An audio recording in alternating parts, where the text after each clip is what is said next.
Hello everyone, I'm TheSaffronMan here with Sporadiclese for Redvsred, and this is the For or Against segment of our podcast, which you can check out weekly on Rumble or YouTube, each and every Saturday or Sunday, depending whenever Manchester United are playing. And we've got content out during the week as well, so make sure you go and check that out. But here at For or Against, we're going to give you two sides of the same story, so you guys can make the decision and have your own thoughts and have your own say. Sporadiclese, who's For or Against this week, man? I think I was 4 last week. God, we should have done this before. We should have found out beforehand. I didn't make the note. We do this every week almost. No, you usually tell me you're on the ball on this. It's like one of the few things that you provide me each week is a who's for or against.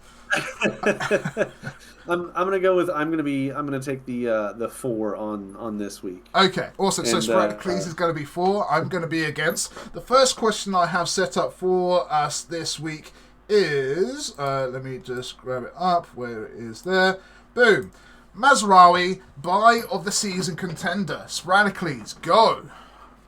Oh man, I'm really glad that I picked 4 here because this should be a shoe-in. He is definitely our most consistent performer on both sides of the ball in terms of what he brings and in the position that he needs to bring that type of energy. I don't think that he's really put a foot wrong on defense. I think that, the only times that he's been looked out of place is because other people are not in the right positions and he's having to mark multiple people. But he looks good on both offense and defense. The hustle is there.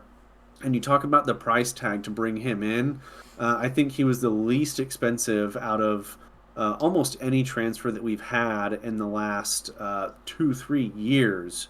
And with what he's been able to do thus far, I mean, through the first 10 matches out of the 38, easily, I would say, the best player on the pitch for Manchester United. If nothing else, then you look at performance per dollar. He's definitely the performer per dollar. Number one, absolutely, for this season. And I don't think there's really any argument that you can really make against that. But I'll leave it up to you to do exactly that. Can't believe you just said performance per dollar as a stat. I mean, it's like pound for pound. What's going on here? Performance per dollar isn't a stat. Paid no attention to him. Now, whilst I agree Mazraoui's had a great start to the season, there are other contenders in the league, and it's been hard fought. Like John Duran for Aston Villa is firing on all cylinders at the moment. Dominic Solanke for Tottenham is firing on all cylinders at the moment. Now, there are people that are performing well and above expectations at the moment. But we're a quarter of the way through the season. Mazraoui is in the discussion, no doubt about it. Can he continue that throughout the rest of the season? That's the question. Look, we've just changed manager. Amorim's about to come in. Our system is about to change. So the first quarter of the season, which has gone and happened, is going to be lightly irrelevant because of our system change. So will Mazraoui play as well in that new system as well he's been playing this? That's the question. So he's had a fantastic start to the season, I agree, but there are many others that are performing much higher up in the league that are also performing at a higher standard. Now, price tag has to come to it for sure. 30 million is dirt cheap. John Duran, though, I think it was like 10, 20 million. Now, strikers are different, but he's been adding value. He scores in every game that he pretty much plays in Europe, in the Cups. They're doing well, right? So, yeah, we're about to change our system. Will he fit into that system? Will he adapt? I hope so, because he has had a good start, but it is just a good start. We've got 3 quarters of the league to go. I think there's still going to be questions coming into the season. Yeah, and I mean, again, the question is he a contender for buy of the season, right? It's not, is he the buy of the season? And I think, yes, he is a contender for buy of the season. And John Duran, yes, he's performed very well as a substitute. 4 goals in 10 appearances off the bench. So it's not every goal, it's not even half, but that's still a pretty good haul. It's more than double any of our players here at Manchester United. So yes, I mean, obviously a very good option and a very good buy for them from, I believe, the Chicago Fire. So a good bit of business there. But again, Mazraoui Chicago Fire. for what it's oh yeah, John Duran. My bad. Sorry. yeah. Yeah. I was like, So yeah, I mean, yeah, no, not Mazraoui. If we brought Mazraoui from the Chicago Fire, I would be questioning why every team in Europe let him go to the MLS without picking him up first. So fortunately, it was us that did it, and he has performed extremely well. I look at, especially within our team, and he's got to be top performer thus far for me. I don't think there's anybody else that has been as consistent. He's been playing all of these minutes. He's usurped Dalot, in my opinion. Whenever we do have all of the available people and players, you talk about whether or not he's going to be able to adjust to the new system and tactics of Ruben Amorim. We've already seen that he can play in a center attacking mid, as well as on both sides of the defense, with very little to no issues with the angles and the changes that each of those sides bring. So absolutely, he's a contender for buy of the season. yeah, okay, I'll allow you on that one, and we'll make that as a 4 win for Sporadiclese. So let us know what you think down below. Is Mazraoui a contender for buy of the season? Let us know your thoughts. If not Mazraoui, then who else would you say? Okay, so question number 2, Sporadiclese. Rude will stay with Amorim appointed. And you are for this one, so go ahead whenever you're ready. Yeah, I mean, I don't see any reason why he should not at least stay on. I think that he does and will. I think that it's been an issue thus far, the finishing right, and he's been here for a little bit now, and you would like to see a little bit more in terms of the finishing from the rest of the team. But I think that it's still going to take time, right? We saw a very good performance against Leicester in terms of finishing abilities, and so I think we kind of tend to see this spike in performances whenever one manager gets fired and somebody else is getting appointed, or we're waiting to bring in a new manager. It happened whenever whenever Ole Gunnar Solskjaer was, the interim manager and then ultimately appointed. And I think that we saw it again against Leicester, and again, I think today's performance, for what it was worth, was a good result for us. While I think the play could have been a bit better, the result is really what matters at the end of it, and not losing to a Chelsea team that is, in contention for a Champions League spot. Could have went third today with a win against us. We were able to stave them off, and to me, I think that in part that is up to Rude, because he's going to have to in the interim, obviously, make sure that we are getting those results. And to your point, he's undefeated thus far, and that's a great win. That's a win, quote unquote, for us, I would say. And so yeah, I mean, I think he's done. I think he's done plenty to deserve it, and I look forward to seeing what he will do once Amorim is appointed. Yeah, I want Rude to be staying, but I don't think he's going to, purely because Amorim is bringing his own staff with him. It's like 3 or 4 coaches, a sports scientist, and analyst are all going to be joining with him. And I think Rude is...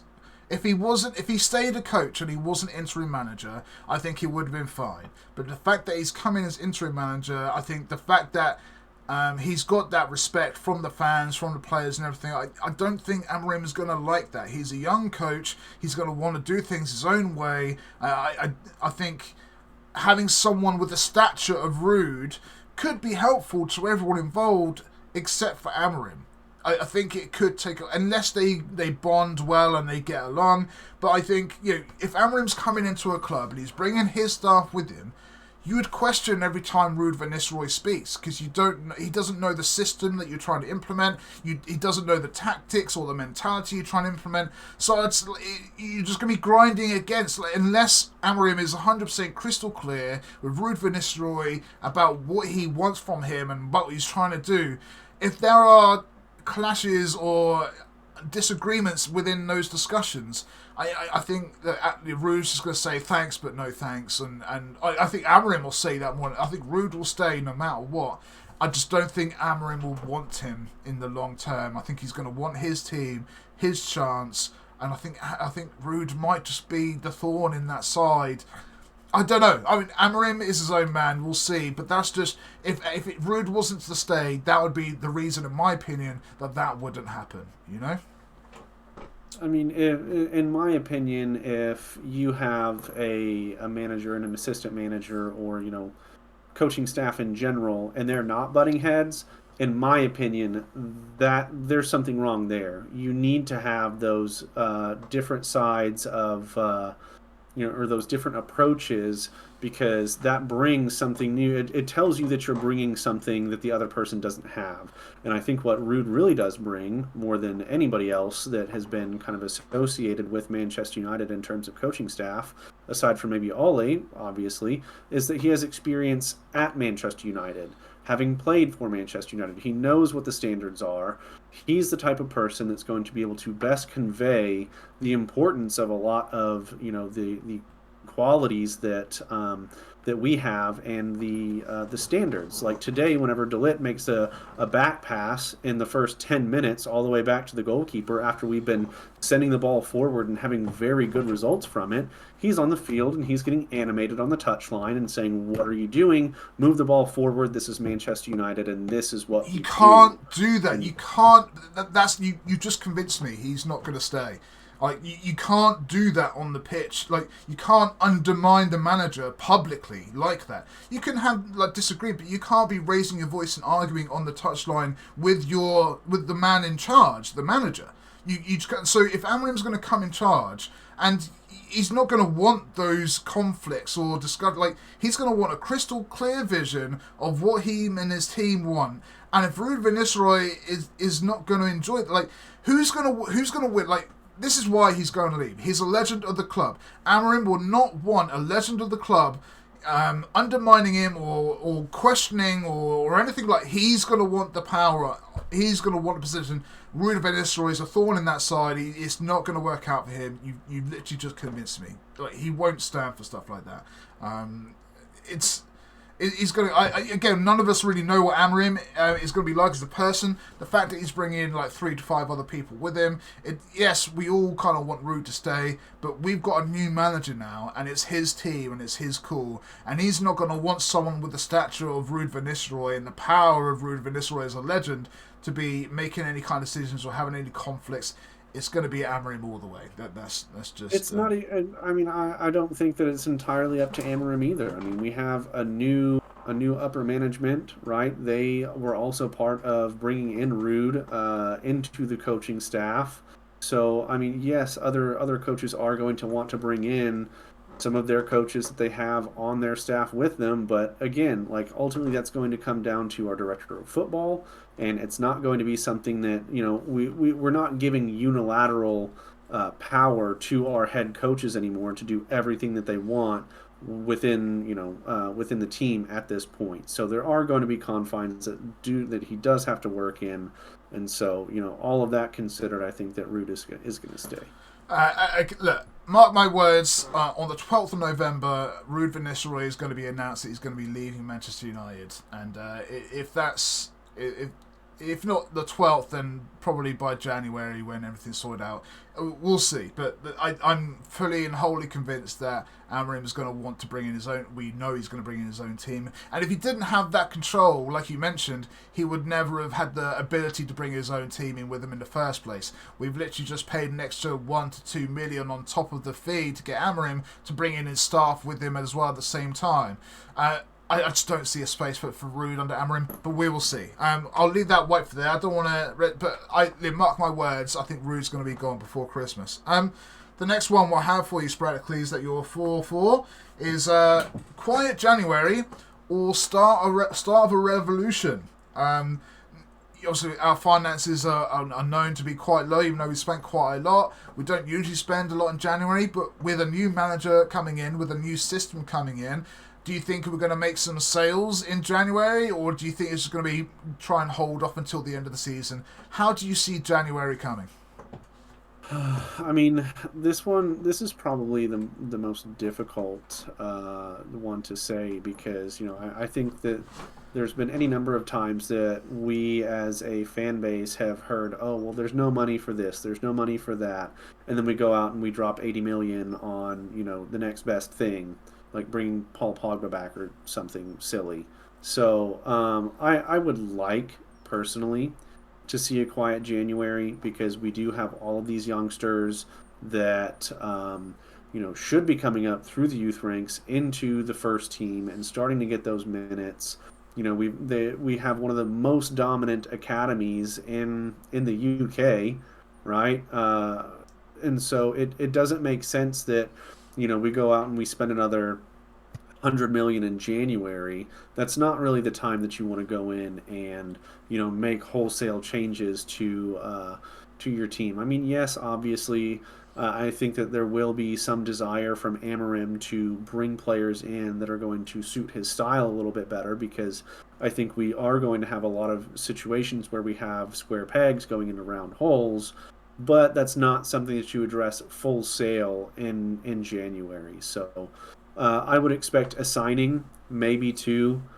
If we are going to get people out, it should be on loan for the youth players that we're just not getting the minutes to, that need to be getting those minutes.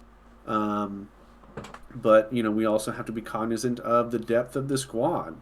And so, I think that the injuries that we sustain between now and January are also going to be fairly telling about what we're doing. We might also just look at loan options to bring players in just to fill some of the holes that we've had for basically this whole first half of the season almost. Yeah, well, I definitely... Okay, so a new manager coming in, new system. The manager's got a 2.5-year contract. He's going to want to make an impression as early as possible, and he's not going to want to wait until the end of the season, right? So with that in mind, with that mindset in mind, I'm just going to go through the positions of our squad and who I think are probably going to move on with the incoming manager Amarim, right? So in the goalkeeper, I think we're going to keep Tom Heaton. I think we're going to sell Altay Bayındır because he's got a value on him. He's Turkish number one goalkeeper. You could probably get 20-ish million for him since he's an international number one. You might get a bit more on a good day, might get a bit less on a bad day, but 20 million I think is a fair price. I don't think Amarim is going to like Onana. And I'm still kind of pissed off that we kind of let David De Gea go. Anyway, that's the whole thing. I think Onana's safe until the end of the season. But unless... He said at the start of the season that Onana is going to be playing risks. And I haven't seen anything of that. He just stands... So I want to see improvements from Onana with football at his feet, which is what we've been promised. But I think he's a saleable product and we could get our money back maybe. But anyway, Bayındır I think is going to go. Lindelof I think is going to go. Maguire I think is going to go. Tyrell Malacia should go. Luke Shaw should go. Johnny Evans will stay until the end of the season. Harry Emas, if you're not going to play him, sell him. But you'd probably get more money if you did play him in the first place anyway. So I would say keep him. Ledy Yoro, you keep him. Mazraoui, you keep. De Ligt, you keep. Toby Collier's injured at the moment, but he looks like a specimen. He looks like he could fill in a gap. But if he looks good to us and he's not getting the minutes, you could probably get a fair chunk of change, like 20 million plus a sell-on clause fee for him. He's a tall, powerful guy. We've just sold Scott McTominay for like 30 million. And yes, Toby Collier is of the same ilk, a bit more defensive-minded, but he's of the same stature and you can get a fair amount of money for him if you kind of prize your words right, which you should. Mason Mount, we could probably sell here as well for 20-30 million. I don't think he'll be here within 12 months. Christian Eriksen's got 7 months left on his contract and he's performing well at the moment, but I don't think he's going to sign a new contract. He could well go in January. Casemiro, Saudi coming for Casemiro, he's probably going to go, even though his uptick is form. We're putting a bit more money on his price, but I definitely think there's a price on his head anyway and could leave if Amarim doesn't like him in the system. Kobbie Mainoo's going to stay. Manu Ugati's going to stay. He's worked with Amarim before. I think he'll get the best out of him. Rasmus Højlund, possibly on a ticking clock. I think he's got a bit more time on his side because of the price tag and the potential, and that he's still young and very powerful. But I think this question, his lack of goals is concerning, and Amarim will want to try and sort that out. If a decent price tag comes in for him in the meantime, it could sway his head. Marcus Rashford, same kind of deal. Diallo's probably got money on him. If a decent price comes in, we're probably going to say yes. Anthony, give me a fiver. Yes, sold. Garnacho is going to stay. Ethan Wheatley, if 20 million comes in for Ethan Wheatley, even though he's untested, we've got so many youngsters coming through like Chibu Obi Martin and others. 20 million or 10 million plus a sell-on fee or something like that. That's money in the bank for replacement. So you say Joshua Zirkzee is going to stay. So quiet or revolution, Amarim could sell half of the squad that I just mentioned and he could generate a transfer kitty to make one or two changes, whether it be a left back or a goalkeeper or wherever he likes. He has to generate those funds first, and I think we have a squad that he can do that. So I think it could potentially be a start of a revolution, since we have so many underperformers. We can't have people that give up like Delo whilst on the pitch. We can't have people that are misfiring their opportunities like half of our wingers and every one of our... I think he's not going to wait for 8 months until the end of the season. If he can make a few sales in January, which is tough, I think he's going to do it. And I think he's towards the end of January, maybe the last day of January, he finds a coup and he finds a player. Maybe someone from Sporting that he likes, like the midfielder or defender that costs 70 million or something. So we'll see. The potential is there, but I think it could potentially be a revolution starting in January. No one else buys in January. You just mentioned selling half of our squad for 2 players, 3 players. We have no depth. We already don't have depth. If that would be a death sentence for not only this season, but next season, and probably the season after that. For 20 million, you're not even going to get 20 million for most of these guys. I think 20 million is a stretch for an Ethan Wheatley, for a Toby Collier. Who else did you say? I don't think Toby Collier's a stretch at 20 million. Maybe Ethan Wheatley, but then I did say 10. But I gave a reason for all. Like, Eriksen's out of contract in 6 months. Harry Maguire's got a sale product. Lindelof's got 7 months left. Eriksen and Casemiro, especially if it was for 20, it's not going to be for 20. You're talking about getting Shaw gone for 20. You're not going to get 20 for him. You're not going to pay $20 million for somebody that can't even play. Kieran Trippier's 20 million all day long. And Luke Shaw, I get he's 30 years old, but he's 4 years younger than Kieran Trippier. He's still got value. Yes, he hasn't played for a while, but he walked into that England team because of his water. And sure, he can walk into a team and then injure himself, and that's what he's been injured doing whilst for walking. us.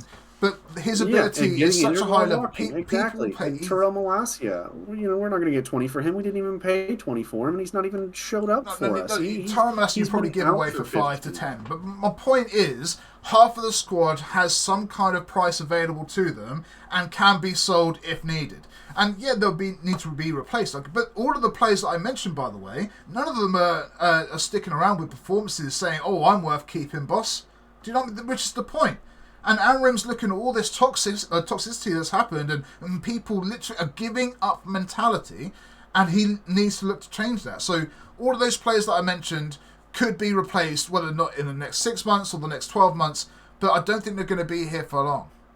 And I think Amrim doesn't have long. He's got 2.5 years. He's going to have to start at some point, and the January window is a place to start. He's not going to have 200 million to spend in January, right? We understand that. So he's going to have to generate funds. And we can generate funds from all those players that I just mentioned. Because none of them are in form worthy of staying. I think at most you could full offload 2 players and bring in 1. And other players might go out on loan, but you're not going to have a fire sale in January. It's just not going to happen. It's not something that we've ever done to that degree, and it's not going to start now. But we've never signed a manager 9 months into a season after pre-season. That's kind of my point. Amrim is going to try and take this opportunity with both hands. Right? I hear what you're saying. Hasn't been done before. It's never going to. But he's coming. He's going to be under pressure in January. And you only get 2 opportunities a year to buy players, and he's missed out on this summer. And so he's going to want to at least get 1 or 2 people in. He'll be a part of the conversation, but it's not going to be up to him in its entirety either. So, he can say, he can make suggestions and say these are the types of players that I want. He may get one, he may not. I think we will have at least 1 signing in January, but it's not going to be like. It's not going to be to that degree of, we're getting rid of half of our team. But that's what I think he's going to sell more people than what he's going to buy in January. Oh, yeah, absolutely. And I think at least, all those people that I mentioned are probably on the list to be talked about, to be potentially sold. And again, it's whoever offers come in. Although if offers come in, you have to take it seriously, right? Because unless you are Højlund, Mainu, Bruno Fernandes, De Ligt, Mazraoui, I think everyone's got a price on the head. Everyone. I don't think Garnacho does. I think you got to keep him. True, that's what. Sorry, I was looking. Yeah, you're right. I mean, Garnacho, but I think everyone else potentially. I mean, people are talking about Xerxes leaving already, going back to Italy for like. So it's crazy. I'm just saying that. Look, if we recoup our money for him, sure. I mean, but you're going to have to get that money back. If there are 28 people in our squad, we probably keep 5 of them. And the rest, if a decent offer comes in... I mean, this isn't Championship Manager. I know this isn't realistic. I'm just saying they're available to be sold. We've got like 5 people that are guaranteed to not be sold. Everyone else is questionable. So we'll see. But yeah, I think Amorim's going to be impatient and want to get work straight away. Let us know what you guys think down below, by the way, right? This has been 4 Against, and I've been this has been Redvsred. I've been TheSaffronMan, and I enjoyed that today, Sporadiclese. We kind of went through a lot. I think I'll give you the Quiet January, but that was for me, wasn't it? I'll give you the Quiet January, but yeah, I really don't think Amorim's going to be very patient. I think he's going to do what he can, and he's going to generate his own funds, but. Unfortunately, we drew against Chelsea. You're looking for that in the summer. In the summer, I think, I think then we can seriously have a conversation about starting a revolution in terms of offloading players and bringing new ones in.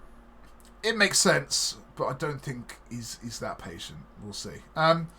We've got PAOK. Just a quick little preview of what you think's going to happen midweek, Sporadiclese. Your video's going to be on the Friday. I'm going to be doing the match preview on the Tuesday for this one. But a quick prediction. What do you think? Yeah, I mean, look, I've mentioned it before in this episode that we tend to have an uptick in performance whenever a manager gets sacked, and I think the players are going to come out and get us our first win in the Europa League. I think hopefully it'll be a convincing one. I'm not convinced that it's going to be a convincing one, but I think we're still going to get the win. I'm going to go with 3-1.